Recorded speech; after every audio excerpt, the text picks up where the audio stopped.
Welcome back to Set the Trend podcast. The boys are back with another boom. Should I say boom? Yeah, I'm going to be a bit uni today. With another fantastic show today. Before I say what we're going to be doing, let me say hi to my co-host, Reggie Styles. How are you doing, sir? Yeah, not too bad, thank you, sir. I'm all good. It's good to see you. Happy New Year. Finally, we made it, as they say. We made it. We're still here in the new year. Yeah, some of us a bit more richer than others, but you know. We'll discuss that. Rumours. Mr. Eastender, how are you doing, sir? I'm very good. In the words of Eric B. and Rakim, it's been a long time. Nice to be back. It's been, yeah, you might be paid in full tonight. Paid in full already. So we're looking forward to this podcast. We thought that we'd kick off this part of the year with looking at all things Coco.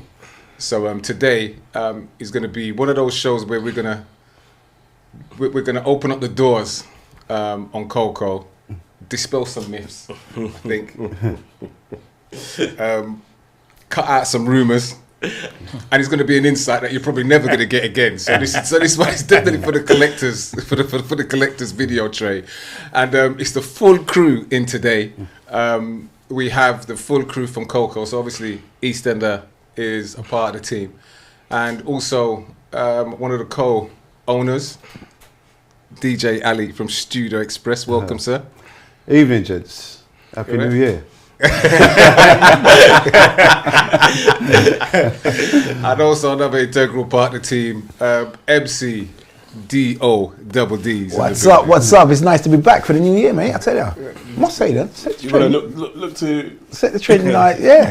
Proper. You good? I'm loving it. Feeling it. You two all right? I know it's been a busy year for you two anyway. Yeah. Very, very busy. Very busy. Up and down, in and out. But yeah, most important night, yeah. We're here for a new year, new challenges, new episodes. But yeah, it's all about Set the Trend and Coco tonight. Let's see what happens. And we might touch on that before we finish, I think. But anyway, I'll leave that down to Reggie. So everything Coco today. So we're going to put our hearts on our sleeves just a little bit. And we've got the censorship man in the building just in case we delve a bit too deep for you guys. But just sit back, relax and enjoy. Reggie, you're the questionnaire guy today, isn't it? Thank you very much, sir. I mean, put me in the spotlight today. And obviously time, we want to get as much that we can covered in regards to this amazing brand that you guys have managed to build. Started, 9 years ago? 9 years. All Coco Yeah, brands? probably, probably about 9 years. Yeah. Yeah, 2015. What at that time you sat down, I take it all Coco wasn't the name of the brand that you initially wanted to go for, but can you tell us, Ali, how it started? Why'd you say Why that? why that?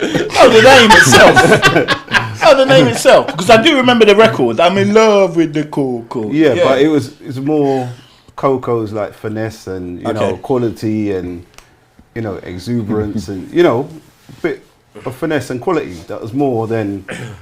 So as than in anything. like with the brand Coco Chanel, is that how you... Right, more in line with that. I wouldn't Right. say but it's more in line with quality. Okay. Yeah. I understand. Yeah. So basically you just wanted to find a brand name that, in the words that you said, with quality and finesse. When you're saying quality and finesse, did you have an action plan or some kind of vision of how you wanted it to look like when you first started it? Yeah, I think we saw a gap in the market and we wanted to sort of like just bridge that gap or fill that gap, give the punters, the ravers a little bit more quality in when they go out. Dodd, what would you say that gap looked like? Like 9 years ago, let's go back 9 years ago, how did the scene look? 9 years ago, I think everybody's in the same position, just doing the same thing, just not emulating one another. So it was nothing different. It was like parties, there was boat parties, there's all white parties, but nothing was different. You're just going to venues, going to boats, and that's about it. When we sat down and thought about the concept, Coco, expensive, Coco, white, it all kind of blended in because white, bright colours, fancy, out there, so it kind of fit into what was all kind of thinking going forward. So to be honest, looking back at it, because it's obviously Ray's birthday party and Annie's birthday party, we're trying to get a concept out here. What can we do different from a normal birthday party? We can't just put on a birthday party, cut a cake, play music, DJs come, people come. So we all sat down and thought, you know, what can we do different? And then the Coco idea came out, but I think I really fell in love with it. And the record was big at the time, so it kind of fit like a glove, really. And so, Ray, what was the first venue like for the first Coco itself? Where did you guys have it? Because obviously now, 9 years later, which we'll discuss later on, you've managed to move the brand on into some amazing spaces. But what was it like, the first venue that you actually did it in? Well, we changed the concept of it because we was, I think, between Studio Express, Fifth Avenue, we've probably done every club going in the last nearly X amount of years. Let's be straight. 2 decades plus. 2 decades plus. I mean, because you remember that we started off in house dances, in blues dances, so we've done everything from that to up to big clubs, to super clubs.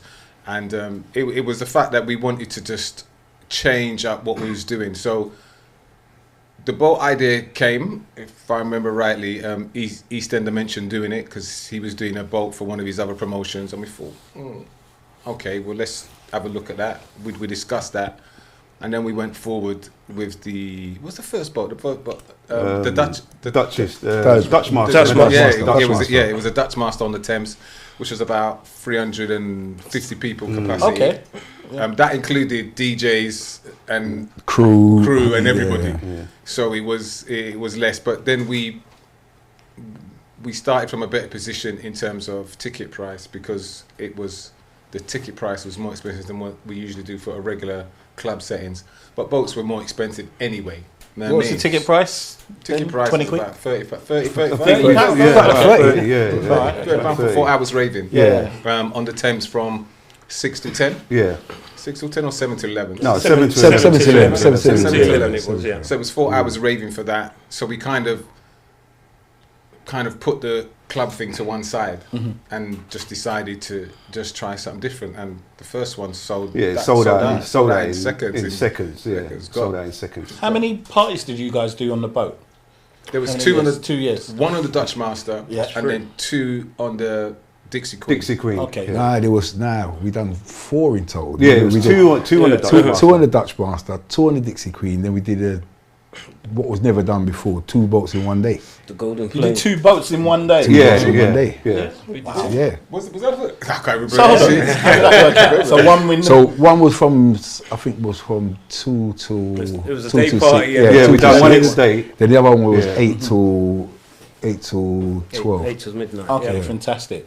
I mean, you've done the boat. You've had parties for 4 years going. And then all of a sudden, 3 years. So it was 3 years 2015 going to 2018. 3 years was about. Yeah. and then you decided to upscale.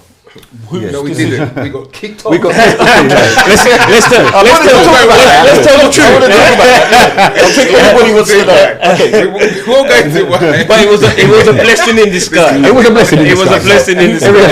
Everything for a reason. Everything's got a silver lining. And everyone who's watching this podcast knows what we're talking. Who's on the boat, they know exactly They know what exactly we're talking. For those that don't know, Well, that's They're not going to know. If you know, you know. if you know, you know. right? Okay then. No, But either which way, it was a blessing. okay then. All right, cool. So you left the boat and you went to. And we still No, feel hard done by. there was no we left. We had no choice.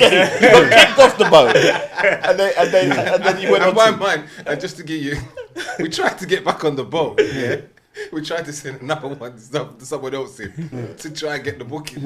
They were having a bar.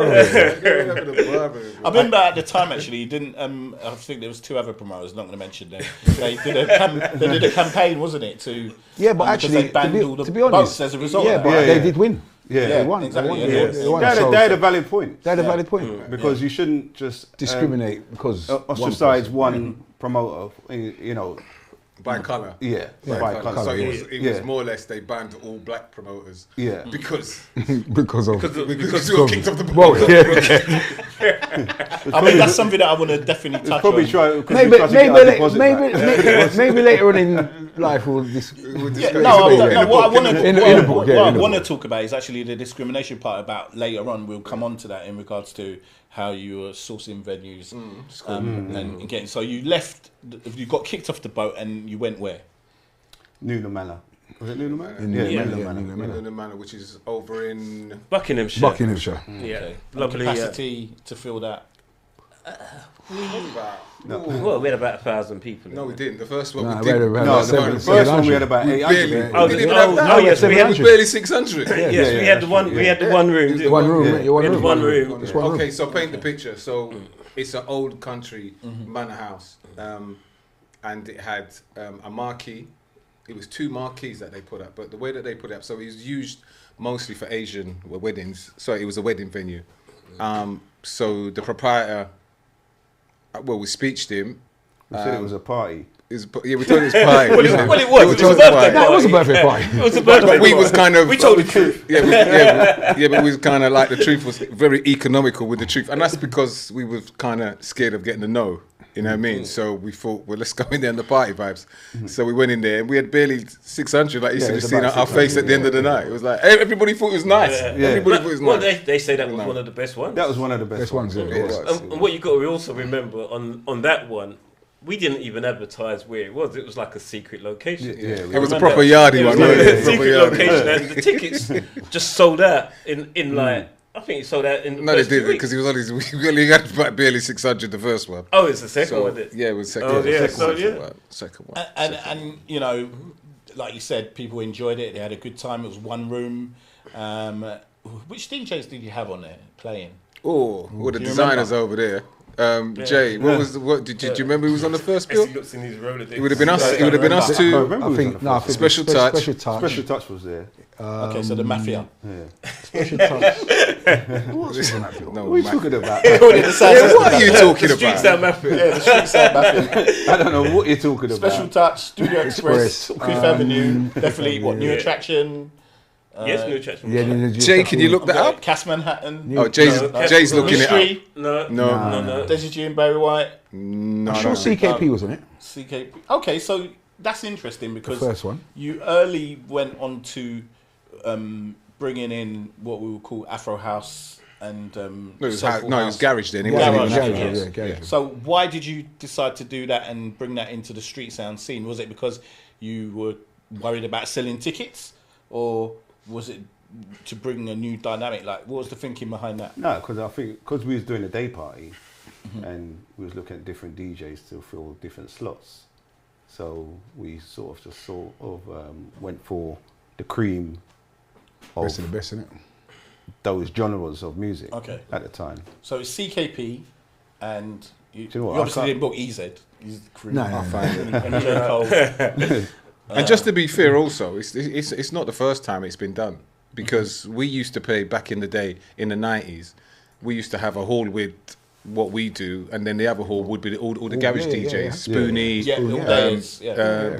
No, it was all day. There was all nighters in the warehouse from Tyson Street. And, So it's nothing. It's nothing. Club Yeah, Street. it wasn't. It was nothing new. Okay. And so you elevated into from Newham to you went back there again. We went back there again. Yeah. Went back the Yeah. second year. Second year. And, 5-6. and then we used both rooms. Yeah. And Right. we increased the capacity. And then again, it was just, it was the response was very good. Very good. And you upscaled.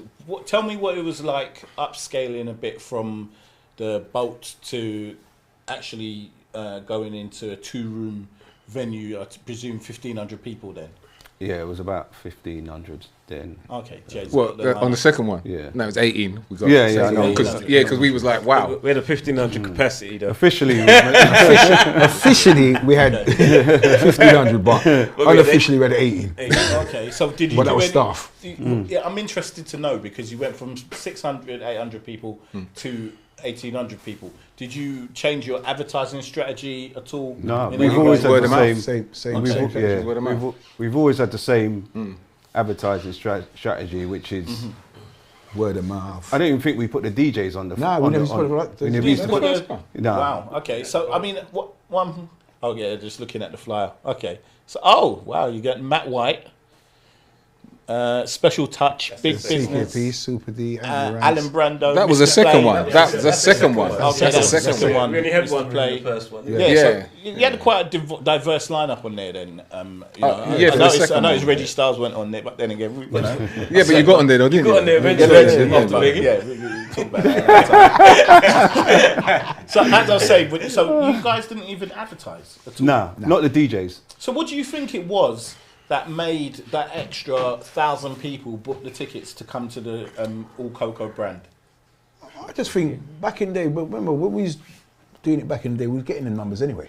When we was doing Tyson Street, Ruby Centre, Club Studio, we was getting 1,800 people. But obviously, because we wasn't taking in upscaling our levels, we lost those people to the Funky House crowd. Because they was doing all the big 1,800 raves, it was in better places, Hippodrome and all sorts. So we lost that crowd. So when we brought it back to our scene and up the levels, they heard about the first one and said, what, them guys are really doing it different? Okay, let's go to the second one. Now, when they went to the second one, it's believable now. It's not a rumour no more. It's factual. You can see it happening. So a lot of people came and said, boy, you know what, you lot are really taking it to another level. And this is where it should be. So from there, we realised that up is up. The only way is up. And from Newland Manor, you then went to, was it Windsor? No, hold on. You missed out a whole load of Missed stuff out. before then. Yeah, so we did Newland Manor for 2 years. Then the third year, we reached to nearly 4 years ago, where we put the event out in January. By March, we had sold about 2,400 tickets for the June event. For the June event, without June even putting event. out a flyer. I put a flyer, Right, and then putting out a flyer, and then yeah. April, and then March something 16th or whatever it was. The pandemic came and flopped our Yeah. show. We kind of like forget about the pandemic. Here we go. I'd love to touch on that as well. You know, when the pandemic hit, like, what were you guys thinking? What was your... Well, obviously, all of us as DJs. We're gonna give people back their money. People their money.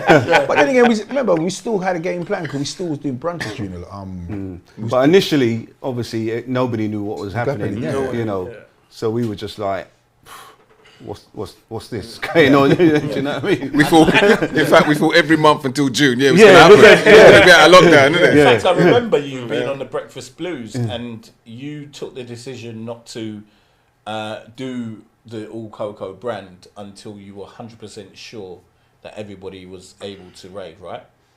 Well, we Who didn't. No, we decided didn't. that? No, we didn't. No, we didn't. So what we did, we flipped it, didn't we? That first year we flipped it and we went online with it, didn't we? Yeah, we Yeah, done we it. done it- Yeah, we done it yeah, online. stream. Yeah. We took I massive. remember that. a massive Yeah, all day yeah. stream. We done it from online. Oh, Yeah. yes, you did. Yes, from 12 till 12, if I Yeah, remember. 12 right. to yeah. 12. And that was Spoonie, interesting. And that Master was Steps. that was a good little. Yeah, that was a good little rave actually. Yeah. Do you think that helped Creed was enhance there. the Yeah, the brand? whole lot of them Creed, was all there. of Did it? Yeah. Of course it did. I mean, at that time, there wasn't much things happening online anyway. Not like that. So when we came online and did it, I'm not saying that we was the only person online, but because we brought our event online to our crowd, so we marketed a lot to our crowd, and there wasn't really a lot of concepts going on with DJs out there online like they are now. So that was something big, and that was something kind of new. So for us, it was a good way to keep our name out. That's all we wanted to do. Just And keep even ourselves putting, in the even having conversation. that work as Oh, technically, Yeah. Yeah. that was a big thing. Big thing, yeah. A big thing. Yeah. Okay. And So- shouts out, Jay, who did we use? We used the online gentleman that helped us. Put it online. Yeah, online. that's Online, right. okay. That's right. Not LTV. No, not the time. It was put it online, Yeah. and they helped us curate that. Yeah, that they've day. done a fantastic job. They did. Yeah. Yeah, Yeah, Rock Spin, Spin, yeah. Rock Big up Spin, Rock yeah. Spin. So after that, you then did the next All Coco. No, we Didn't- didn't. did No, some we didn't. In brunches. fact, no. Even with the brunches, at that time we had to look into the. We took time to look into the brand, and Right. that's when we rebranded Coco, and kind of re-looked at where we was at and wanted to look at what we're gonna do when we come out of here. So for us, it wasn't time wasted. To be honest with you, it was a time that we got to reflect on the Reflect on brand. see You what know what I mean? happened, The brunches was a byproduct of that, and even that was a even that was a That was a that was madness. interesting. Very interesting. On the brunch side of things. Yeah, that was Yeah, very- because we collaborated with WJ Goodgroove. Right. Yeah, Okay. yeah. Right, and we called it Street Sound Brunch. Right. So it wasn't really Yeah, I remember, part yeah, of Coco, yeah. but it just kept the names ticking over. ticking over ticking during over. the That's during the interesting lockdown. to note, actually, especially for any promoters and stuff that, you know, in business, obviously, in different times, you've got to learn how to keep the brand name going. So, you know, that was obviously a great thing that helped you guys. I'm interested to know, how much did your operational team grow? At that time, it didn't. No. This was Okay. it. This was it. This was everything. Yeah, okay. Yeah. Yeah, we're car park Everybody had a attendants. car attendants, security, bar staff, odd bods, technical team. Yeah, well, that was up We'll until get onto Ditton that, Manor. we'll get onto that. Yeah. I don't mean to rush you because obviously we've got limited time. So you went. I want to talk about Ditton Manor and going there and how you managed to source the venue. Yeah. So like, how did you manage to find these venues? I mean, you know, who did what? I think it was Ponsbourne first. So Okay. we came out Yeah, Ponsbourne. Pons, Ponsbourne Yeah, was we came already back with from the Newland. lockdown. So it was the Okay. guy who owned Newland. Yeah. So he had Ponsbourne, and that was the place with the pods. So Yeah. the pods outside and the thing. So again, it was what we've managed to keep doing is to get venues that other people can't get access to or haven't That's had what I was going access to to. ask you. and Like everything. how, Yeah. like, what's the process behind sourcing these valuable or, you know, new venues that nobody can get hold of? Literally. So what helps with us is that because we had a good reputation from previous venues, it's easier to, once you've gone to another venue and you've given them like your spec and your The resume, reference is good. the references reference come is in, good, and A lot easier. it's a lot easier. Okay. What's your favourite venue? Favorite venue, probably. I still love Newland Manor Okay. because obviously it's the first one on that sort of scale. But obviously Ascot was a, you know. And yours? I say Ditton Manor. Ditton Manor. I don't. You know what? I love Ascot because it's some place that, you know, we've never had access to, and it's probably the biggest for us. It's probably like the pinnacle. Getting there and using Ascot, which is one of the, you know, that venue itself. But I loved Knebworth.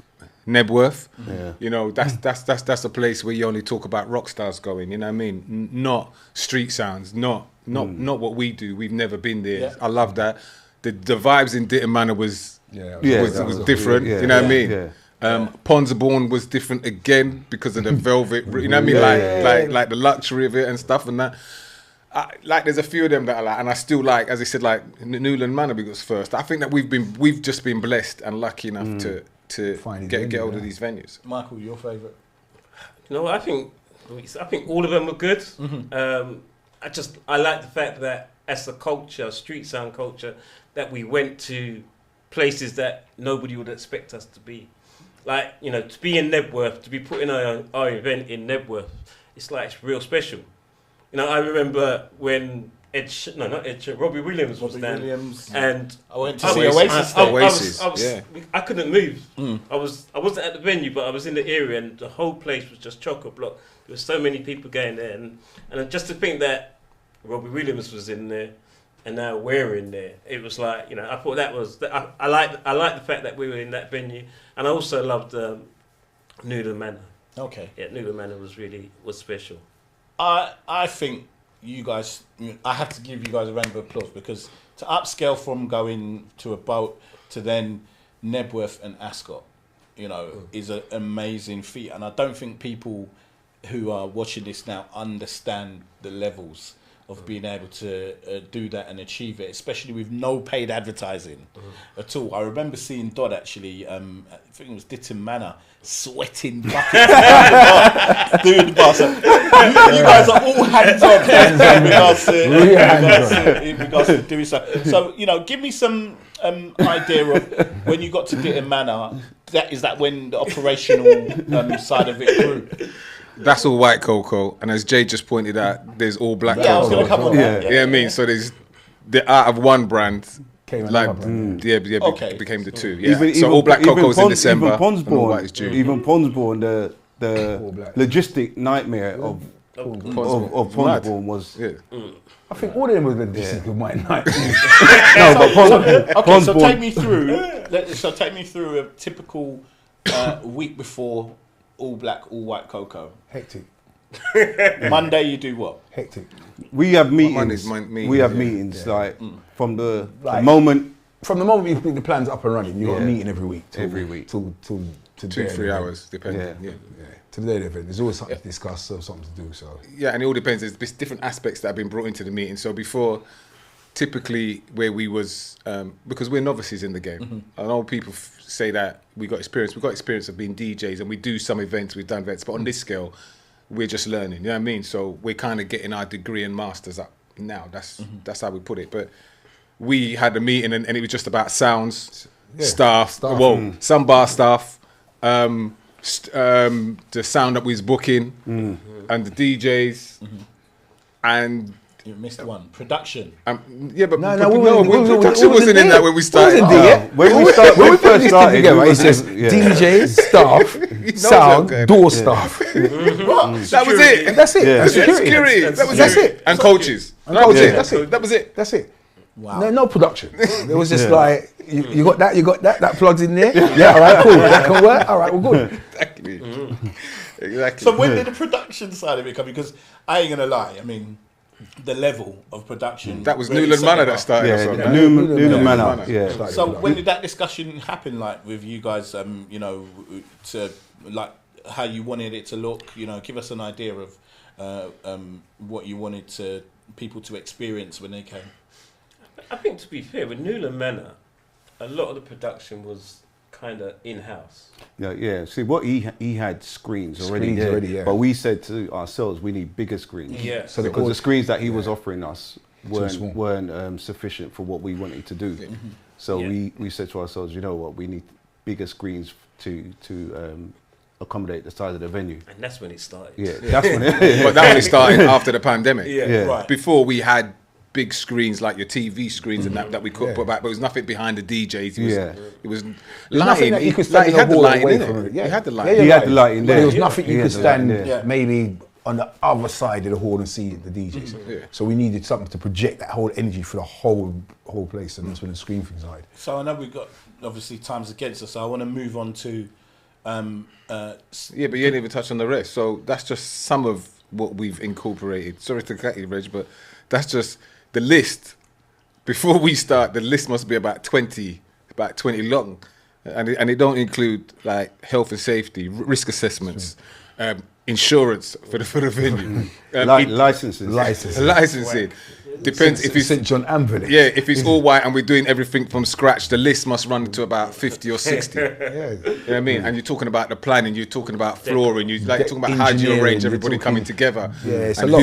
who comes on and what comes on and when, What day and and who what delivers when, is and coming. Yeah, it's a lot. It's a lot. So you Yeah. didn't have a dedicated what we would call party planner or yeah, us. Us. all right, and that's it.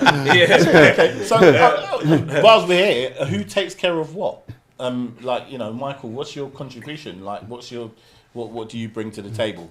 I suppose, first of all, like the venue, sourcing the venues, that's Okay. one of the main things. And you do your own promotions in its own right, so I suppose you're well experienced. Yeah, and then, you know, look, Well experienced, yeah. it's all hands on decks, mate. It's all hands on decks. Yeah. You know, so you know, what do I? Yeah, whatever needs to be done, Yeah. I'm there. Yeah, he works across the bar, so he would work across the bar if we Yeah. need any help with production. I mean, all of us. It's the same. I think all of us do the same Yeah, jobs. everybody Right, mucks yeah. in. Yeah. Everybody might sing, but obviously myself and EJ might look after the bar, Ali might look after another department, Ray looks after another department, but it's all under one umbrella. So it doesn't seem like you're doing a particular job, because 1 minute you might be doing bar, next to you, Next minute, she's dealing with coaches. you're dealing with coaches. Next minute you're half Your parking attendant. then you're Traffic management, security. yeah, because like traffic management wasn't even a word. What was traffic management? What was Traffic that? management, us at the door saying, "Oi, turn left, you can't park here, you can't park there." So It's going pear it's shaped. going to be a shape. So you're multi-skilled. Multi-skilled. Basically. So There was you're one. really experienced. Didn't matter was the joke, because didn't matter. And there's us getting all dressed up and looking the part, and all of a sudden it's going pear-shaped out the front gate. We've had to go on the front gate. And it was chaos on this lane. You remember? Yeah. You can't turn in there. Look, all of a sudden now, you just need to get a visor. Excuse me, you can't park here. Turn left, turn right. So it's a lot. But at the same time, because you kind of know, because you built up your own blueprint. Sometimes they say nobody knows it better than the person who's doing it. Yeah, of course. So it's okay now. We have to have a team because it's way too big for 4 people to carry this weight. But I think our meetings that we had regular once or twice a week, I think that really helped us to manage all situations. So you kind of like found your way in regards to the logistics and handling the crowd. I mean, what do you think about the all black, all white Coco crowd? What for those who've not been, give us an idea of the type of people that come to all black, all white Coco. It's a it originally started as a family sort of event, and it still has become a family event where you'll see, aunties, uncles, generation, children, cousins in one room. Do you know what I mean? It's a real family vibe. I think it's the only event that has that. I don't know any other event that has that spread of generations in one place, and everybody's doing what they want to do, and it's not like, I shouldn't be in here, or what's auntie doing in here, or what's, everyone's got their little thing, and because we have the 2 rooms. So there's old school and there's new school. You know what I mean? Everybody finds their part where they're comfortable, and they just get on. And I know that us 4 are we're behind it, but without them, we ain't got Coco. So and you have a lot of people that kind of like rep as well, because I remember one of them I was roped into being a rep on one of the coaches. On the coaches. Which is great. It was amazing. So one of my ex-girlfriends was on the coach, which I didn't even know. Reggie, you have to multitask with us. And you have to put me on the one where my ex-girlfriend was on. You're a DJ. Did you have the rum punch and the patties and the salt? I didn't actually. You just couple of jokes. You're no good then. You're no good. But it's an experience though. We haven't got a motto though. We haven't got a motto. Teamwork makes the dream work. So, of course. And that reminds me, talking about the coaches. Can we just say, when you get on one of the coaches, if the rep supplies you with food and bits, that's respect to the reps. They're just wonderful, because that's not part of what we offer. So although they get on there thinking we're going to be getting food, drink, and everything else. No, you're not. No. So if it does happen, solely down to the can we reps. just applaud the reps that really make that happen for you 100%. guys? You know what I mean? Thanks for that. You know what I mean? Yeah, we've got to pick them up. Got to pick them up. Got to pick them up. Do you know what I'm interested to know? What is the meeting like when you're sitting down deciding who to play? Everybody would love to know. I love to, I'm sure you guys sit down and go through all the DJs, and somewhere somebody says, nah, I don't like him, because, No, we don't say we don't like it. No, there's no like. No, because they're their DJ, not their personal things, but their DJ style. Whether or not. No, but we need to clarify that, because if we let that go into the, I told you them. That's why I'm not on it, because they don't like me. But you know what I'm saying, like you know what? It's like anything. There's so much DJs that want to play on Coco. There's so much DJs that we want to book, but everybody will get their turn eventually. But it's hard to say that you're going to not leave out somebody or bring in somebody, because it's just what it is. There's not enough slots. So you've got to do what you think is best for the brand. Also, you've got to do what's best for the entertainment of the people that's coming. So I could be the best DJ in the world, but I might not just suit Coco at that particular venue or that particular Coco White or that particular Coco Black. So to all the DJs out there, please don't be offended if you're not on Coco. It's not a personal thing. It's a numbers game. And if your number's cool, you'll be on it. We've had a lot of DJs. We've had a whole heap of DJs. And what we're trying to... Is there an application process? Because I noticed you put on new DJs, and you bring in a lot of female DJs onto the lineup as well. Just recently. Yeah. Yeah, we sort of like made... Like you had Shayna Marie. yeah. You had Miss Candy, Lolly, I think. No, she hasn't been on there. Lolly hasn't been on there. Not yet. Okay. But Shayna Marie's a good story. Like why when it tell us about that one. Like, I'll for those who don't know, Shayna Marie, she's on Capital Extra. She does the breakfast show with Robert Bruce. Yeah, she does. Yeah. Yeah. So we was at the reception era. So we booked her anyway. steps for her into the equation. She said, nah, she's a good DJ. That's all right, cool. So I brought her to the table and we said, yeah. So, but what we didn't know, I didn't know the backstory behind Shayna Marie. We didn't know that. So we're at the reception again, do security work at Ascot, and Shayna rocks up. So I'm looking at this young lady, and she got trainers on, innit? So, but I didn't clock she was Shayna Marie anyway. Yeah. I'm looking, I'm like, who's security? And she goes, hi Ray. I went, and then it clocked to me who she was. It was Shayna. So then her mum was there because she had brought her mum with her. Ah, okay. And then she introduced us to her mum, and she goes, my mum's a big Studio Express fan. She used to rave to Studio Express. You know what I mean? So it's like, wow. We wouldn't. And you wouldn't equate the two together. Yeah. Nah. Put it like this. But that is the beauty of Coco White, Coco Black. You got people's bringing their mums. Yeah. And dumping them in the old school room. We're literally saying, Mum, this is for you. Here's your drinks. I'll come and check on you. And then suddenly the mum's in the new school room shocking out. And the young ones are saying, Mum, what are you doing here? Swapping places. It's a thing where it's so liberal. Yeah. And it's right across the board. So now it's a thing where I don't even think it's an age factor. It is an age factor. And that's one of the special ingredients. Because I know a lot of them, even footballers, my parents go there. Emil Smith Rowe's dad. Some ballers. Ascot. There's some people coming there, man. You know, you have quite, like you said, it is definitely a lot of cross generation that happens. I mean, you know, I wanted to touch on more about Knebworth and the enormity of actually being there. What was it like for you guys to see those two marquees full of people with Desi on the production and percussion and all that type of stuff? Well, probably even before that. Before that. With Knebworth, we had to get there from like Tuesday, Wednesday, and the big setup. And when you're talking about, we haven't done anything like this before, ever. Yeah. Not that scale. When they're talking about putting the trackway down and, you know, the lorries coming up down the trackway and putting all this big equipment, and you say, bloody hell, what have we got ourselves into? It's mad. It's mad. I remember seeing the picture actually. I think it was Ray and Ali when you guys were in the actual marquee. And when it was up.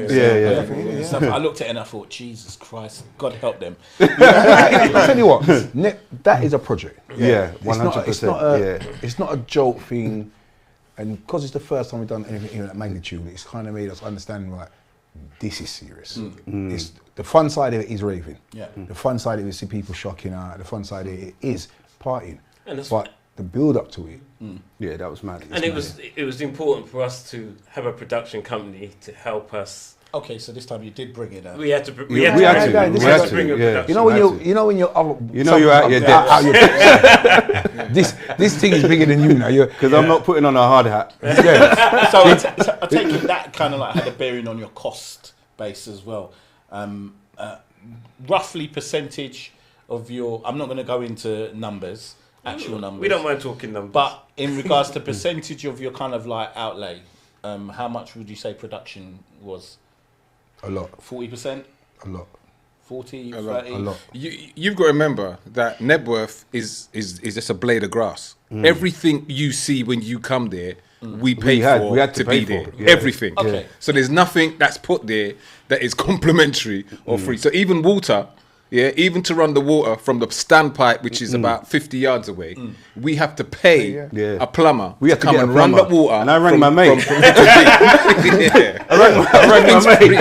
At this point, we've done what we usually do. We can do it. And phone your mate. His mate saying to him, "This is out of my league." He said, "You need industrial." Yeah. And plus, it's got to be tasted like twice a day, like while it's up. Yeah, because obviously you don't want to get, you can get germs and everything.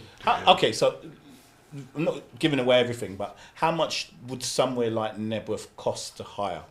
A lot. No, ballpark. A lot. Give me a ballpark figure. Come on, there's no point in being coy. You've got to know something. Come on, Dodd. Come on, Ali, please. I know your Spurs supporter. Ain't as much as $100,000. Ain't as much as Tottenham Stadium, but it's Okay. got to leave something to the imagination. Well, I'm Reg. going to put in a figure. I'm going to say 100,000 to hire Knebworth empty as an empty space. Oh, the empty space. Yeah. No, it's less than that. Less than that. It's It's less less- than that. it's less than It's that. less than that, but it's the production It's that the we put putting in. thing, yeah. Exactly. The luxury toilets that we had. Standard, the standard, The has standard. marquee. We didn't even have to get to that part. It's just the bill, It's the everything. crane, Yeah. the crane, forklift. Yes. The men coming down to stay in a hotel to Yeah. do all this work. Then not only that, you got to pay to de-rig it as well. So when everybody's gone home, had a wonderful time. We're gotta still come there. down. We're Yeah. still there Monday, Tuesday. The reason why I'm De-rigging. going there is because it's like a festival, and I want people to understand the scale. Because sometimes people turn up to somewhere and they tend to criticise the most minuscule things, but don't realise how much. Before you go work into goes that, in. before you go into that, which is a part of that, let's give you a bit of backstory with this festival thing. Yeah. So when we was having meetings in 2017 and we got into the mansion house, I used to say, yeah, man, this is going to be a festival. Dodd used to say, this is not a festival, this is a neighbour. Yeah? We used to have these discussions. These were brothers that it's not doing that. And it's funny because actually I'm more comfortable with the day party analogy of what we are, even though doing 6,500 people is festival numbers. Yeah. You know what I'm saying to you? But it's like, it best suits us, what best describes what we do. It's a day party. I mean, obviously, you found a whole new respect for people who do 51st State and Glastonbury. Oh, yeah, Definitely, 100%. 100%. Whereby before, I've gone 51st day. I think, what's this about, man? Yeah, Too you don't painful. realise You how don't much realise how much work and has got to go into go it. to it. And not only that, physically and mentally. When you finish that project, a lot of people say, "Oh yeah, you had a great day," but internally you're drained. Yeah, There's nothing left. For 4 days Days are afterwards, drained. you're drained. finished. Yeah. People found skills that we didn't know they have. A right foot, a left foot, and then there. I'm gonna give, as my learning friend touched me, like, there was a slight problem behind the scenes. That's right? the in-house joke. Slight problem behind the scenes. Now, remember, we've done this big, massive project. It's now 11 o'clock in the night. People are still coming out the venue. It's now 12 o'clock in the night. The longer this thing's going, I want to go home. Getting drained, everybody's tired. Then it comes to something, there's a problem. But it's not because nothing more than I'm tired, I want to go home, I don't want to hear no more bullshit. It's got man in a kick down the box. And that's the truth. Not because of nothing, you know. It's just like, I've known Dodd for longer than most people in here, and I never knew he could play football. and I don't like football. Right. Okay. So it got the stress. Yeah, The stress levels go high. But now you've experienced it. Obviously, that put you in good stead for. Yeah, no. Now you can deal with it. And even now you can't deal with it because there's still things, even at Ascot, there's still things myself, Ray, Ali are doing that we're not meant to be doing. At one stage we felt, okay, we're going back to New Normandy with security again, with this again, with that again. But because we're passionate about the brand and nobody knows the brand better than us, Coco White, Coco Black is a beast. Yeah. Everybody looks on the outside, oh, get me involved. If I could do this, we've had the best of the best and they've cracked. So it's not a thing, when people start criticising, we can take criticism. But if they was in our shoes, even for 2 days, some of them will even see them again in life. And that's the truth. On a positive, I mean, the brand itself now, I think Ray was saying, you guys have about 100 people involved. In Over 100 staff on a day. So what does that comprise of now that you're at Ascot and you're Knebworth? Well, listen, like you're talking from security to traffic management to door staff to runners to production people who we burn a day. This is endless caterers. Food vendors. Because even at Knebworth. even far as back as Newnham Manor, yeah. we've always tried to use, black-owned Right. companies. Yeah. We try to give people, our decorators, they're black-owned. Not saying that we don't use other, ethnicities, but we try to sort of like... We try to bring up our channel, own. Channel, We're trying to so clean through we're what's trying to wrong. channel our money back into the community anyway as well. Because at Knebworth, all the food vendors, like 9 out of 10 of them were black. That's amazing. I mean, you know, obviously for me, as somebody who loves about that self-empowerment thing, that I look at that and say, well, yeah, you haven't got, you know, you look at somebody like Ray's newfound favourite person, Maya Jama, who does parties, and she's got like McDonald's and all these big massive brands, you know, coming to her parties and providing stuff. So to actually to be there, seeing you guys providing that space for these people is amazing. And we don't have no sponsors. I was just about to say we don't have none. I was just about to say. I noticed that you guys don't have sponsors. I'm surprised nobody's approached you to say, well, look, we can take it. There's a space here. There's a gap. There's a market here. What do you think is the reason why people haven't come into all Coco with you know, sponsorship proposals? Maybe some big black-owned companies. Maybe it's just the fit ain't right for them, or we ain't maybe doing as much right as we're supposed to be doing. But either way, we know it's gonna come. They'll just pay more money when it comes. For late comers. That's all. Which brings me on to talk a bit more about the future. You guys are now huge. It's a massive brand which you've managed to build. You've managed to do something that the scene hasn't achieved. You're well ahead of the competition. You do have competition which starting to copy what you guys have done, and you know, some are doing it successfully. Some people have realized, Jesus Christ, these guys have actually performed miracles. How do you as the brand now move forward? How do you keep ahead of the competition, or are you willing to help bring in other brands as well? That's a good question. I tell you what, I think as a brand, I think we just, at the moment, we're sort of like trying to perfect what we have already, because we're still learning ourselves. You know, there's still a lot of things that behind the scenes, you know, that do go wrong, and you know, we know this by people emailing us and, you know, getting back to us. Oh, I didn't enjoy this, I didn't enjoy that. Yeah. So we just, you know, we're still not perfect. And that's one thing I do understand. You take on the customer experience. You take that very seriously. And too seriously. And I'm saying we take it. Like some of the people hurt us. They do, you know, because we sit around the table and we're like, hold on a minute. And especially the ones, and listen. Give us some examples of the weirdest things people moan about. We value these people so much, because some of these people have been supporting us from when Coco started, from when we used to play in rubbish places. You know what I'm saying to you? And so we've been in the rubbish places. We've played in the rubbish places. We've got the rubbish places to play in, because we didn't have nowhere to play in. So where we're coming from is the lowest place possible in terms of raving. Yeah? And, you know, you get in the house. Me personally, well, my friends did. I won't say me, because I don't know if I'm still getting nicked for it. But breaking into the house, putting on the electricity. You know what I'm saying to you? From all those things there that we've... That's like 30 years ago, yeah. That's all that we've done it. And when we come up to here now, where we know what we're busting our gut to give them the experience based on promoters that have gone before and what they've done and what we've seen them do, and we know that we've actually climbed that summit. You know what I mean? Where you've got some very well-known, legendary promoters that set the bar for us. Yeah, and we've managed to jump over that bar. Maybe not in terms of consistency, because we still got to get that. We're still a very young company, and some of them people have been around years. And what we put on, they've never been to Ascot. Yeah.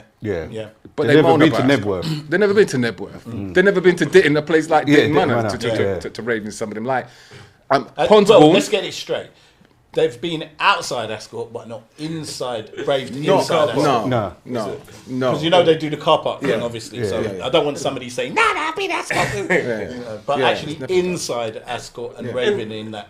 And look, we have got, you know, other things to take it up another level or two. But as Sally said, just like, let's perfection what we got. Yeah. And then when we get that right, we'll take it to another level. So you want license the brand abroad, or you know, like Ibiza do, you know, because you have these brands that basically take their brand abroad quite quickly. Is that something that you guys are currently looking at doing? Yeah, we're looking at that. Yeah, we're looking at it, yeah. We are looking at that. We have taken steps as well to.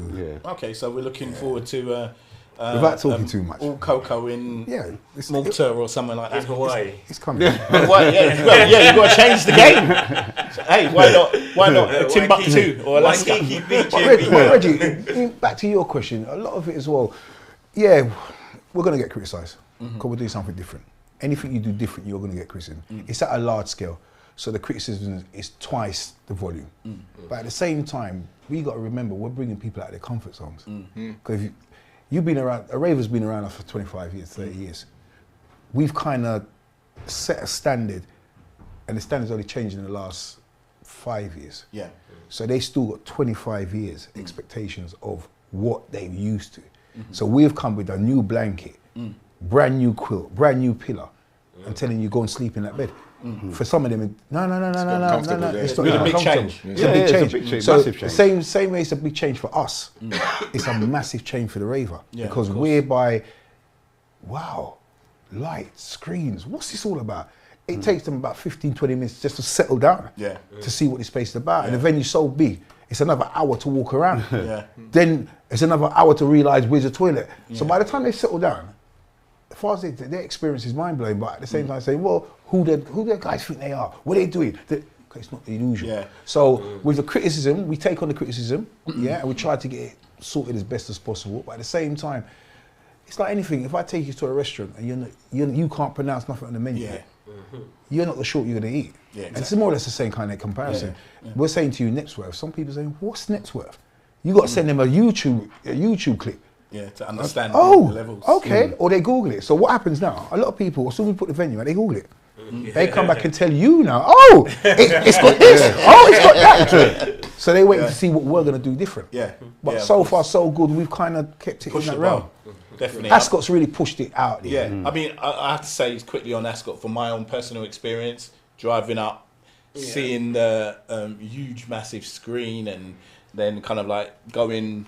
Well, I was lucky enough to get to park round the back, VIP and that was interesting. Actually, you seeing the type of cars out there next to my nice little banger. I saw some Bentley Bentegas out there. I saw some brand new Mercs and BMs and a few other big boys. As a DJ, how do you find it playing there? As a DJ, As a DJ, yeah, you've been on. I mean, obviously, I'm grateful to be on the bill. I'm just grateful that my name's on the actual bill. I mean, I did warm up, so like you said, there was a lot of people still coming in and people trying to find where they're going, specifically for Ascot. I mean, I loved the. Was it the place in Slough or somewhere? Riverside. Riverside. Riverside. Yeah, I Riverside. loved that. I Yeah. think that was a brilliant venue. The vibe was great in there. I loved playing there. For this one, I will say I felt a bit away from the crowd, Yeah. so to speak. Because you was, yeah. Because you was up Yeah, up on exactly. So but it took a while to get there. Do you know and the it was concept behind configured that? a bit. I even thought, I did say to you when I walked in, I said, this is bloody insane. Because I couldn't visualise how the raving side of it was going to work upstairs. Downstairs was perfect. Great vibe. You come in, instantly you're already hitting to it. And I think that's why downstairs was a bit more successful in regards to my personal experience than upstairs. Upstairs, the concept behind where the DJs was that what we like to do, the DJs are the focal point of our event. Because remember, it's a DJ-led event. Yeah, it's only 4 years we start with the production. We start putting and implementing production. So it's the DJs. So what was supposed to have happened, and this is it again, is that we're supposed to have lighting and everything shining up on the DJs there, so you could see them as the focal point. But the lighting didn't happen. So it was coming like they People was like you was a bit darker than you usually are. People was worried, People was wondering where the DJ was at one point. Yeah. You But know. I will say, I mean, obviously, I'm a person that believes everybody should just rave, and DJ being the focal point is not really, from a raver's standpoint, I always believe people should just rave. One thing I noticed, there was no rubbing zones, man. It was too bright. There was no rubbing zones at all. There was no way you could hold a screechy rub on the second floor. As I said, with dances at And you're a magnitude, bit old for that you're anyway, not- Screechy. with dances at magnitude, you can't get it. Something's gonna give. Oh no, but what are you screeching for, bro? Yeah, You're yeah, a big yeah. man. What are you doing with the screeching business? You're up front, innit? Like you said, what? You're up front. You don't need to be hiding behind anywhere. Those days are done, bro. You have to remember that this. Leave Reggie How alone. many He's old people school. was that? He's old school. 4,000 people. He's old school. 4,000 at Ascot, right? Yeah, go on. Roughly. So out of those 4,000, more than likely somebody that you know. You're hiding from somebody. You're hiding. Would be in there. You're hiding. So you know, you want to keep it a bit personal. You still, Reggie? What you still like doing the cheating business? Then you know, men don't cheat. Oh, you're right. I agree with that one. Anyway, back to Coco because time is running. You know, we've talked about the future, we've talked about the operation, we've talked about how you pick the DJ lineup. You know, for you guys, what do you think is the special ingredient that Coco brings, Dodd? I think just Coco brings an environment where you know you're guaranteed to see somebody that you ain't seen for years. You're guaranteed to be raving with a set of people that's your people. Because it's a Coco so big, if you come with 5 people and if one of them go to toilet and don't tell you, you're not finding them for the rest of the night. So that makes everything kind of intermix. Also, you got different generations. And my biggest part about Coco, I'll be honest with you, when I see people coming with mums and dads and say, yeah, sell me a bottle of gin, I'll bring it to my dad in the back room. And when you go in the back room, your dad's with 3 old gangsters. Yeah, man, you're all right, you know, I like this place. So for me, getting that whole span across the generation together under one roof, and luckily, and I say luckily, we've had no problems. Exactly, I was going to say that as well. And when I say luckily, I don't mean that we've got that kind of volatile crowd. People control their drinks. They don't overdo it, and even if they do overdo it, they go first aid for some reason. I've never seen that in raves before. People usually drunk and disorderly and drop him out of the bed. Then friends make sure, look, can you look after that person? We even carry on raving. Yeah, we had a girl come to the bar with her friend. Excuse me, can you help her? We gave her some water. We looked around, her friend was gone. Like, hello, I'll come back for her. Right. So in that grand scheme of things, I think the whole concept for me, the age, the generations, and also the diversity of the music. Right, okay. Because we have got a diverse, we go right across the board. We've got old school, new school, we've got funky house, we've got dancehall, and they're played by proper dancehall. If it's a dancehall DJ, it's played by a dancehall DJ. If it's funky house, played by a funky house DJ. R&B, R&B. So it's not a thing where we're trying to be the promoter, be the operation manager, and play all these genres of music. Yeah. But you do a good job. When you're on the microphone, you literally, you know, you make it happen. Thank you very much. What is it about Coco brand that makes you feel so proud? I think for me now, it's everyone. We're just waiting on Dodd's little one to come back from uni, but everyone else has their. EastEnder's got his son working. Me and Ali have our daughters in our production group, so now they're a part of it. So we go through ideas, we run it past them because they're the younger lot, and it's nice to have them involved in it.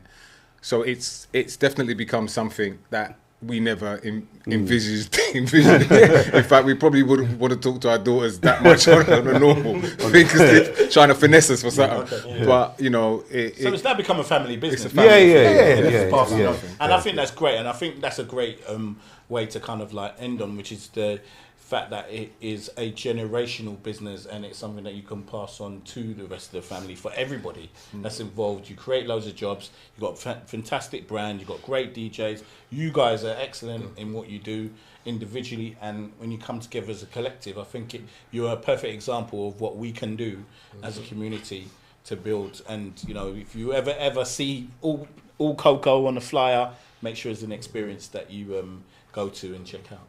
Something I don't think we touched on was the decor. You know, the decor. Oh yeah. The decor of the venues are really good, and it makes anyone who takes a picture in it, it makes them look good.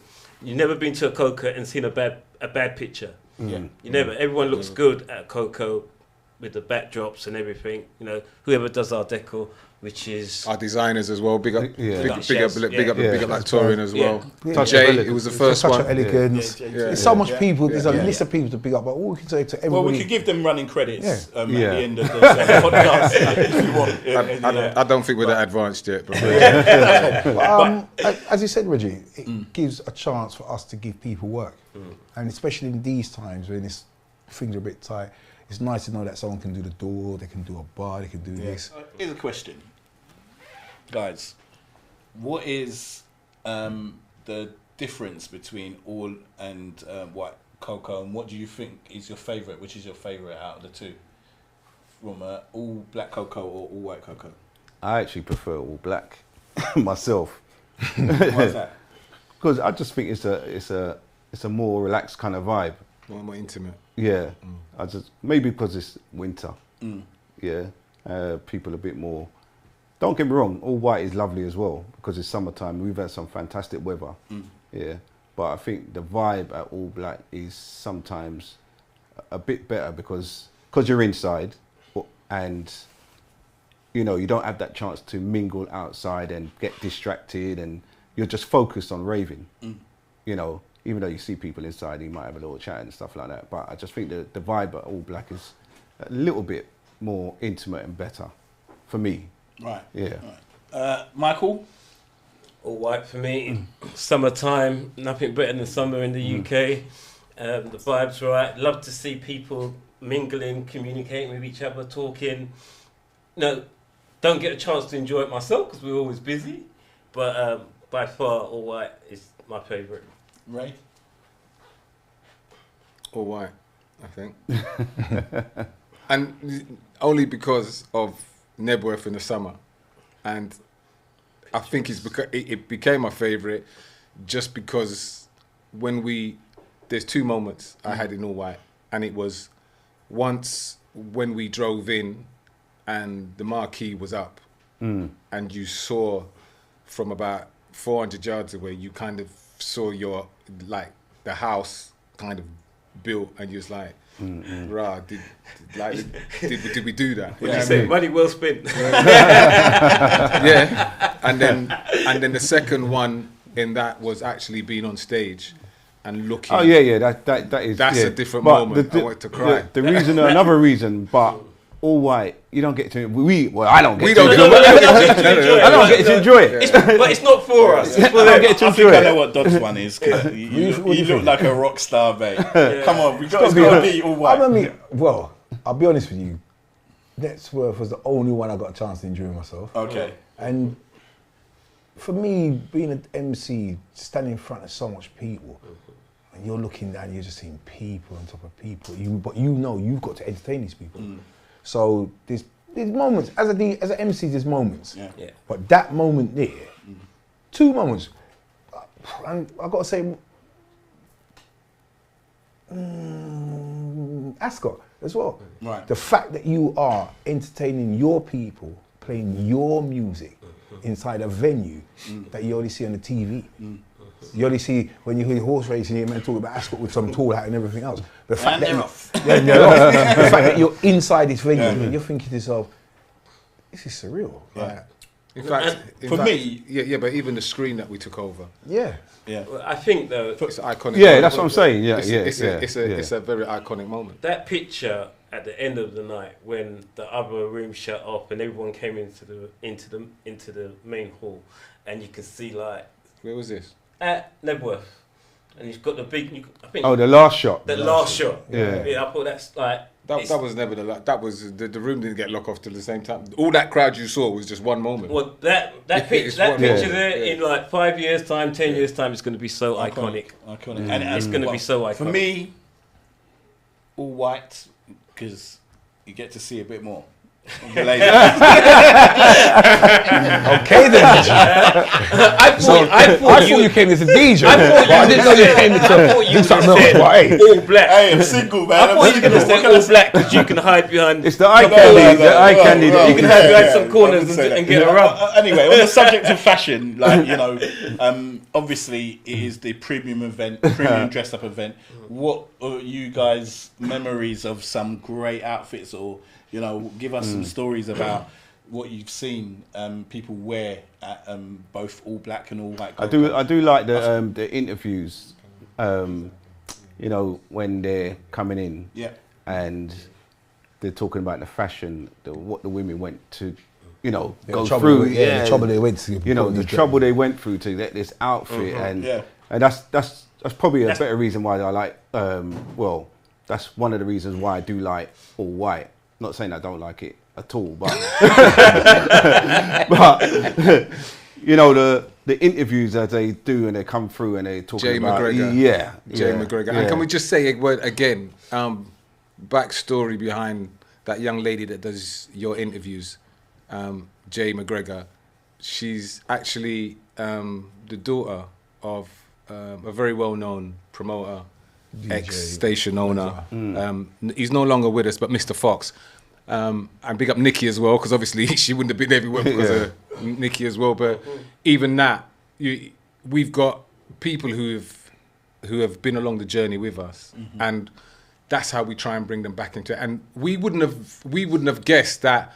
I mean, we've had different like relationships with Fox and whatever not, but you wouldn't have thought that 20 odd years. his How old is Jay? daughter Jay must be about what, 24? Yeah, 24, 25, something like that. Yeah. We wouldn't have thought 24 to 25 years later that we'd be doing an event which she's she doing would be the interviews. the interviews. And she's a I like the talented face girl. of it. Yeah, you know what She I'm does saying? the back announcing on Channel 4. Yeah, And exactly. She's on Represent Radio. Yeah.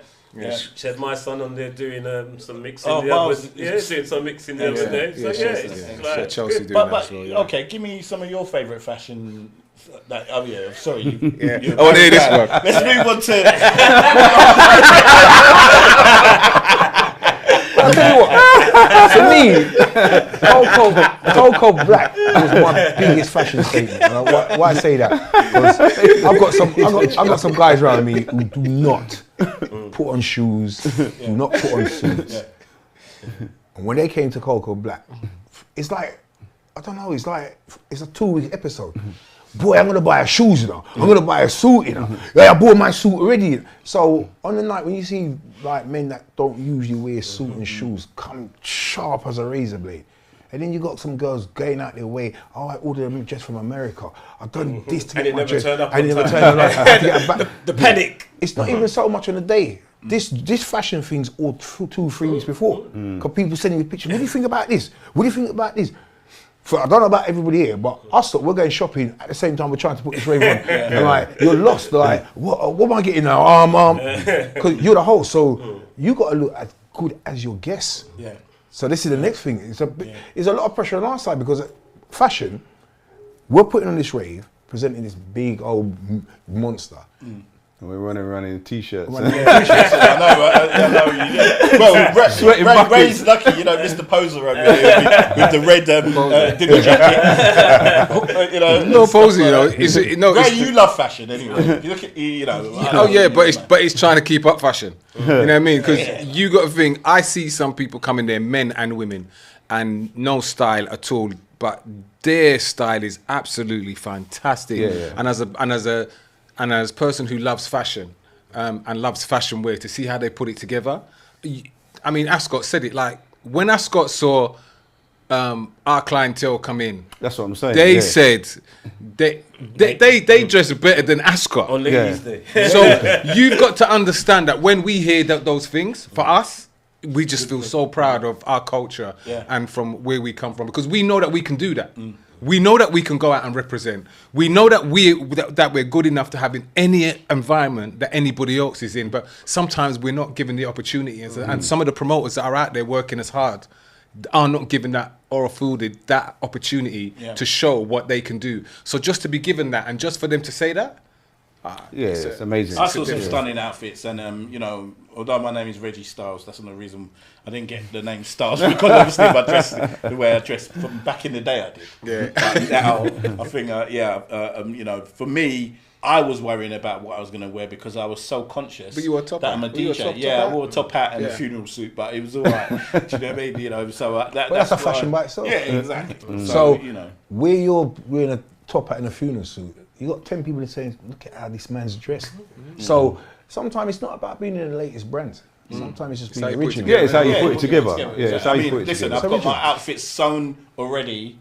I was in Sierra Leone and I had my outfit sewn already. I had white outfit sewn in Sierra Leone. I had black outfit sewn in Sierra Leone, specifically with you guys' brand in mind, which I don't want to make it go to your head. I said, nah, man, I'm not letting Ray outdress me this time. But the only problem, you know, is with this all black and all white, is that these guys will say, you've got a row of white shirts from like 7 years ago, 8 years ago. Yeah.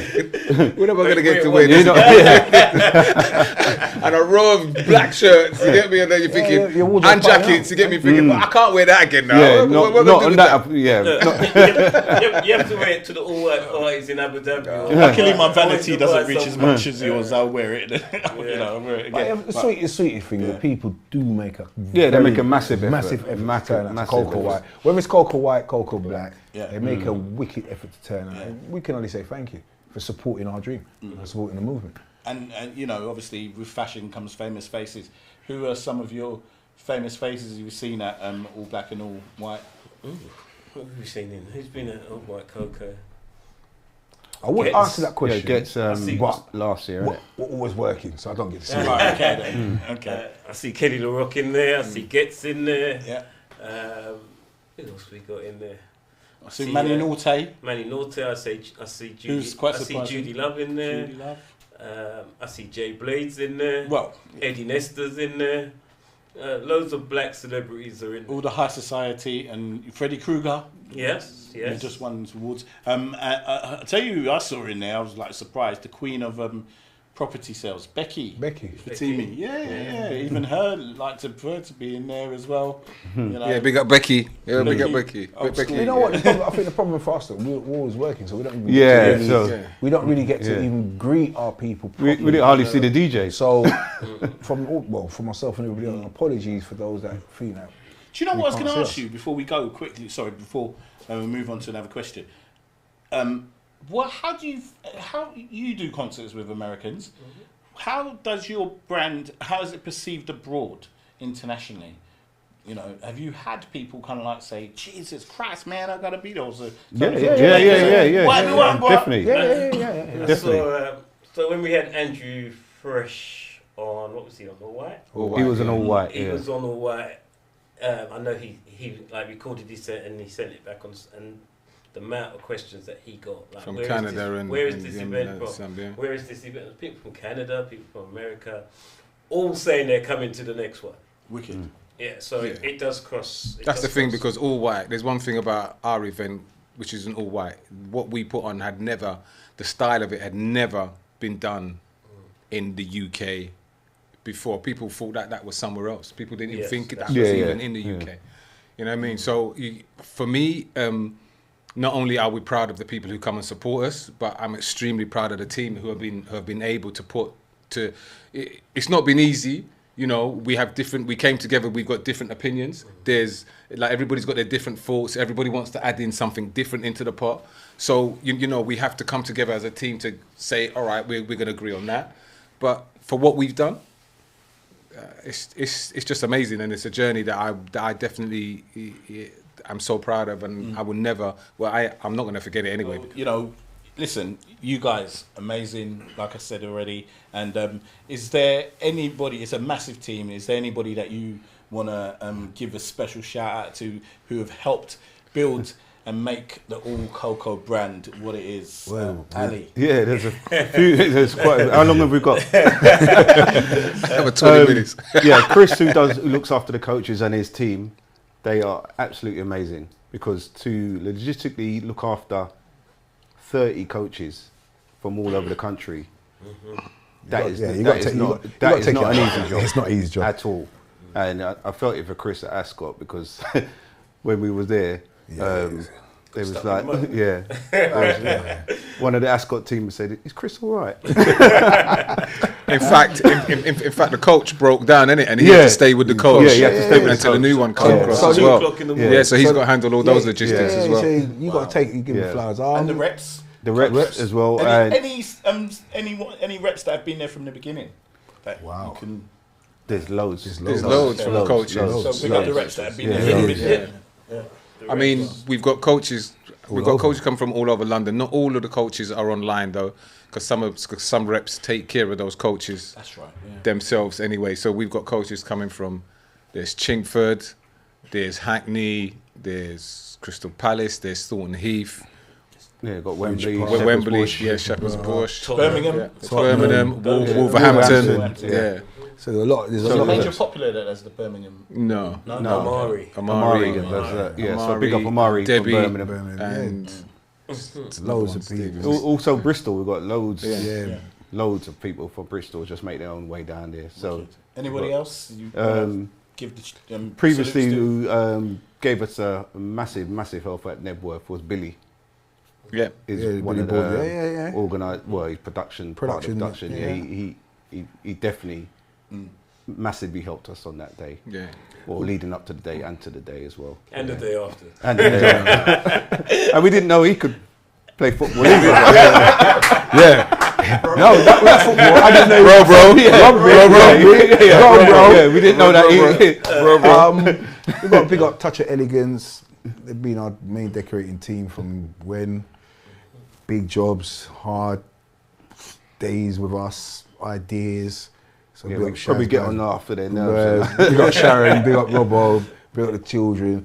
So yeah, even that's another legacy Yeah, by the itself. Traffic management as Yeah, well. traffic management We've had a couple of previously, people yeah. that's helped us out. That Even Most Ashan, who's recently helped us out. Helped us out as yeah. well. Most important, we got to build our security. We've got Gary, Obi, and the full team. they've been with us Well, from day dot. from day one. They've been one of us. So there's so much people that we've got to give thanks and credit to. Jeff, John, Mr. C, Shola. The list can go on forever. Even Alton as well. Alton, He's a mainstay as well. he's a Jackie, there's so much people that, and anybody who hasn't got a mention, it's not because we got anything against you, it's just that We're old, we can't remember. I remember everybody. There's the team that does the all the assets on social media. Oh yes. Yeah. We got to give them props. Got Of to big course, up Touring, we said the Touring designer. already. The website, that's Kennedy. You got to big up J2. In fact, it's funny because Jay, when we started off with Jay was like a little consultant as well, because Jay's a seasoned veteran in the business. You know what I mean? And he don't get enough props as well as, you know what I mean? So Big up Jay. big up J2, one of the original in the game. You know what I'm saying? Sheldon, he was Jigga. one of the reasons the DJ concepts that the old and the young. Yeah, he was in conversations we were having. Yeah, because I mean, Anthony Rance. When we were Anthony Rance, that was his link. Yeah. For he said, yeah, So, Anthony, give what him a about go. our new production partners? Which one's that one? LTV. LTV. Oh yes, Coco/LTV production. Yes, Chris. You're hiding around there. Just so you know, Coco have invested into LTV. It's a solid investment. Oh, big up Brendan. Big up Volcano. Oh yeah, the Gonna sound pass system. it. Yeah. ridiculous. We'll bring up those guys as well. Yeah, We got big up photographer Barry. We did go. Barry, there's Wayne. bloody hell, Barry. There's Eddie now. Eddie, yeah. There's Wayne. That's Photogenics. And also anybody who's previously worked on anybody that's previously worked with us. Yeah, there's so many Sheldon. people. Who else? There's so many people that's been a part of this. It's just, and what we wanted to do, and this is the thing, I don't think a lot of people recognise. What we wanted to do is carry as much people as us as possible on this journey. But at some point, some people will reach their limit. And I'm not being cheeky because we have a limit. It's just that we take on, we have a production company that we work with. Reasons was because we reach our limit. So we also need someone else to bring us on to that next kind of thing. So as much as possible, where it's possible, we will want to use people that we've been in this business From with, day one. From like day one. But sometimes You know what I it's mean? not possible to have everybody involved on that level. Oh, well, I think the easier way to explain it, the bigger you grow in life, things change. Right? If you're in a house, it's 2-bedroom, you might get 8-room mansion. That means you're gonna have to get cleaners. So it's like anything. It's not because you don't want to use that person more. As Ray said earlier, you get to a level where that person's at their peak. But what we want now, we want that extra one above. They might be able to get there, but might not be in the time that we need them to get there. So we might have to get someone who's already there to jump over that ladder to meet us there. So sometimes when I know a lot of people think, no, those guys, they think they're big now, but it's not because we think we're big. The brand's grown, and with growth, people look at you different. You're the same person.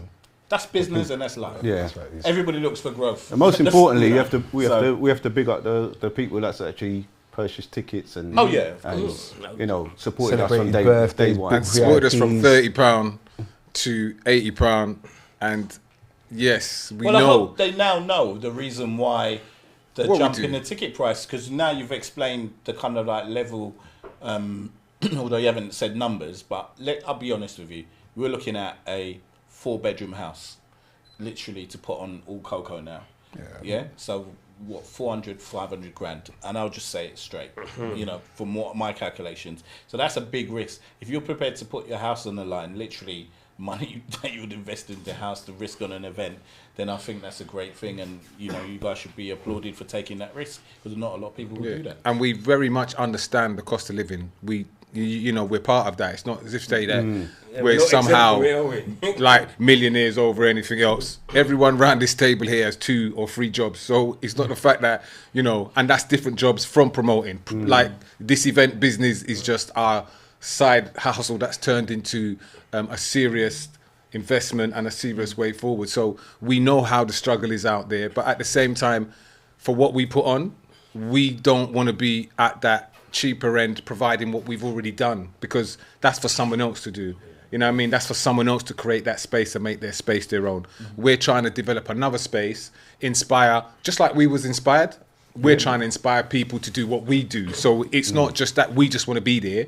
We've inspired people. Like there's so much day parties that has been mentioned that are out there that have followed or are following slight like the blueprint or slight of the blueprint and what we've done, and we feel good about it. I don't even feel they shouldn't be there. I feel that's what we're here for. No, because where we grow, everybody else is going to grow. And that's how it should There's be. space for everybody. Yeah, that's right. Talking about space in the future, one question that I didn't also ask is, who would you ultimately, entertainment-wise, like to? Because I notice you don't have acts, not even artists, performing at all Coco at all. Who would you love to have, like DJ-wise or artist-wise, perform at all Coco in the future? Well, we have spoken about artists, but we haven't. Is there anybody We haven't on a sort of wish like. list or something? No, but we Define- can't say that because people might come on us. Yeah. People might jump on our stuff. Stretch. We can't say that. Yeah, but we're working on it. So you're being coy about it. I understand. Business is business. And Secrecy. bear in mind, Contracts aren't signed. 2025, Coco is 10 celebrating 10 10 years. years. 10 years. So we're 10 going to make years. that extra special. So we're looking Wembley then. We're going to make it extra to Arena. special. No, we're going to make it extra Might special. actually be somewhere that nobody's been before. Probably. Yeah, Edinburgh Castle. Probably. Blenheim Castle. And like you Or picked, Jamaica. and like you picked up on something earlier that you said you was going to talk about. Maybe it's the appropriate time to talk about us getting these venues. If people really know, people need to appreciate how hard it is for promoters, even more so black promoters, to get into some of these venues that aren't accustomed to the black pound. You know what I mean? So we've had to really change the way that we operate, change the way that we talk, change the way that we present stuff. You know what I'm saying to you? And be a bit more smarter with how we indulge ourselves into going into a venue. You know what I mean? So sometimes it might not even be us that go in there. And I know it might be a black person for us, but it might not be us. Yeah. You know what I'm saying to you? So because we've been at these venues before where we haven't been, them doors have been opened. Ascot, forget us. We would never even have thought about that back in the, like not from where we're coming from. Like Just we're, to you know what I mean? elaborate on that, what does having a successful event in Ascot do for you guys moving forward in terms of venues and so forth? Well, I think it was Knebworth that opened other big events their eyes to see what we're doing. So once we went in there, I think all the chains were unlocked, and it made it easier for us to go into Ascot. Definitely. Yeah, it made it easier for us. Yeah, Ascot came. Because Ascot actually came down to Knebworth. Knebworth. Because they said, we're not going to let you in our building unless we know see what's going on. And to be fair to them, they came, they enjoyed the day, they saw the crowd. The one thing they said, the crowd was absolutely beautiful. Yeah, they said everybody was immaculately dressed. Yeah, that there was no sense of like hostility amongst the crowd. They just felt it was a really, really nice day. And once they saw that, they said, okay, yeah. And I think that's credit to what the brand has attracted, because, a lot of people do gigs and do events, and we know, you know, certain incidences do happen, and that affects everybody else. So you end up paying what we call the black tax or the black premium to actually get a decent venue, because people don't want to risk their license. They don't want to risk the. But hopefully now, I think what venue. Coco's kind of done, it's kind of made it easy for everybody now, because it's like It's opened the doors. and also they've got it's all documented, so they can go back to the website, look at pictures, look at videos. It's not all just you're going selling yourself.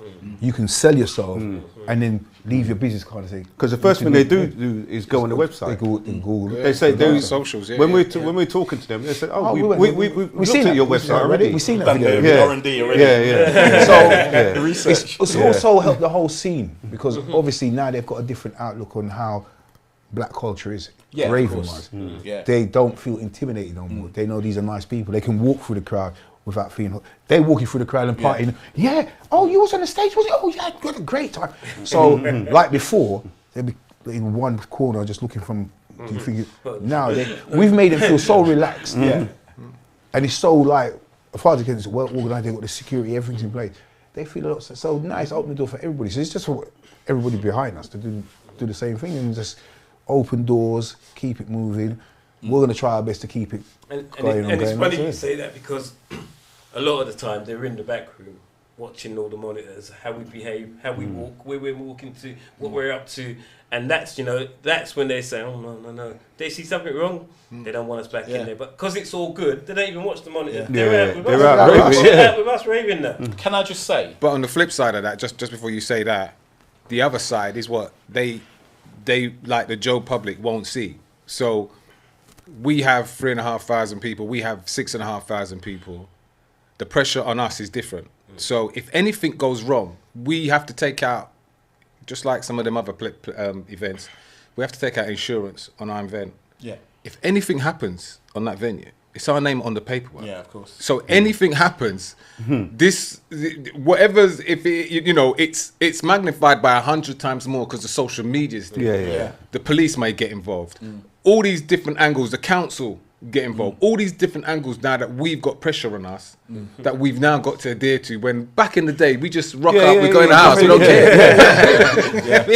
Well, like say you're too legit to quit, mate. The advantage is, we are getting nice venues. Yeah. And they are Ascots in Knebworth. But you've got to remember, if anything goes wrong, these are headline venues. This is news, newspapers. So all what we've built up can just go crash. It's just crashing. And I think that's an important kind of like message to people who do come to Coco. Luckily, you've got a good crowd that comes and understands that mostly. So, you know, but I will say on venue talk, come on, guys, come on. Camden Palace, the old Camden Palace is now called Coco. You've got to do something there. I don't know. I think we've outgrown Coco. Coco. I think we've outgrown Coco. Oh, it's a little small intimate session. Coco late night session or something like that. Special late night special. I don't know. I was thinking more at the back of Sorry, I'm just trying to muscle Buckingham Palace or somewhere like I'm trying that. to muscle my way into the team there. Good idea. I like the idea. I do like the idea. What do you say? 40%? Yeah, but that's another problem for us as well, though, because we've outgrown a lot of the venues. So when people ask us about, Coco, and we'll say it, you know what I mean? Ascot, it looks like a shopping mall, Ascot. Like, I don't know where you've been. This is, you know what I mean? But where you're going to get a venue for 3,500 people with 2 rooms. It's only the only thing that we could ever do is downsize, which would probably create another problem for us, because the people that would want to attend who don't have a ticket, they've never would probably turn up. And so our business has quadrupled. You know what I mean? So we have to look for different venues, and then we have to look to say, right, we still want unique venues. You heard what Ali said in the beginning. Yeah. You know what I mean, about how we want people to look, how we want to style, the kind of air that we want to give off with it.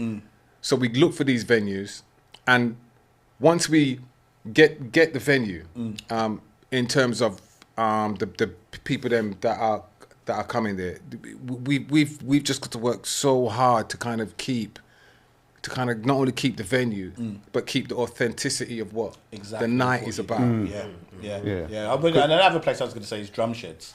That's That's the not IKEA us, place. What's that? That's but Tottenham, but yeah. then that's That's more not us. known for house Yeah, and stuff. So the production you'll have to put in there would be totally. Because we still don't want to lose that core value that yeah, we've got exactly. from Which is class. yeah.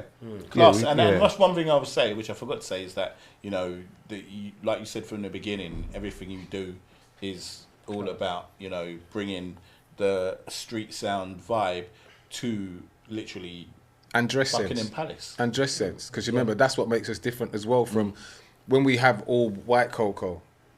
You can only get into Coco if you're dressed in the appropriate attire. Of course. When you go to any of the other festivals, you can rock up You how can rock you up how want. you want to rock up. Yeah. You can't do that at our event, and that's one of the main differences is what we have to what the others have. All black Coco is the same thing. We had we had no trainers, no t-shirts. Yeah. There was You got me wearing a hot. No leggings. yeah, no leggings. I know you said festival, but some of the patrons believe they're going to all white Coco is a festival. How do you? Yeah, we What do more you class think it as about a, that? I would say we more class it as a luxury festival. Luxury festival. Luxury Yeah. day party. Okay. Still not in agreement. It's like the day party. No, It's not what we're saying, it's they what the patrons say. if they're kind of saying it's a festival, Yeah. but it's If well, they're saying it's a prefer, festival. yeah, Yes. that's what I'm saying. As That's long as what he we're said. saying it's a Yeah, festival. that's what, yeah. That's what I'm saying. That's That's what what he they're said. saying. That's what I'm saying. That's what I'm saying. Yeah. They're saying it's a festival. That's what he said. No, but I That's what he think the reason why they're saying it's a festival is just magnitude of numbers. It's the numbers, yeah. It's the But numbers. we still have it as a luxury day party. No, Yeah. Because which day party, there's no other day party bring that kind of numbers. But as I said, once you put the label festival, I don't need to dress no more. It takes away and plus we've got a blueprint. Yeah. It's got to have 2 arenas. Yeah. Yeah. And the festival don't really have arenas, it's an outdoor space. So And just to point out the difference between, because I don't want any promoters saying, yeah, but there's other people that do that. The difference is that, like I said, you guys bring that street sound vibe to this level. And, No, we are. When it comes to day parties, we are the blueprint. That's what I'm saying. Good. So I'm trying to differentiate. I don't want anybody to even. It's about the bread. I don't want anybody to. Don't even worry, think- mate. I'm trying to get booked for Yeah. next year No, again no, as no, well, you know. So I'm not No. gonna But that's an diminish the important brand. point that Yeah. you made, because we still keep that street sound. Yeah, vibe to it. You know. what I mean? And I think that's what Yeah. that's Yeah. one of the secret ingredients. I think. Because some of the sounds we've had on there, we've been playing with them for over like 25 Yes. you Even know. more so. So Yeah. yeah. So set the trend. We'll be back again. Make sure you check out the next podcast. This man will be at the helm. Back leading things again. I don't think I've got a job, but anyway. See ya. Bye. Bang on cue.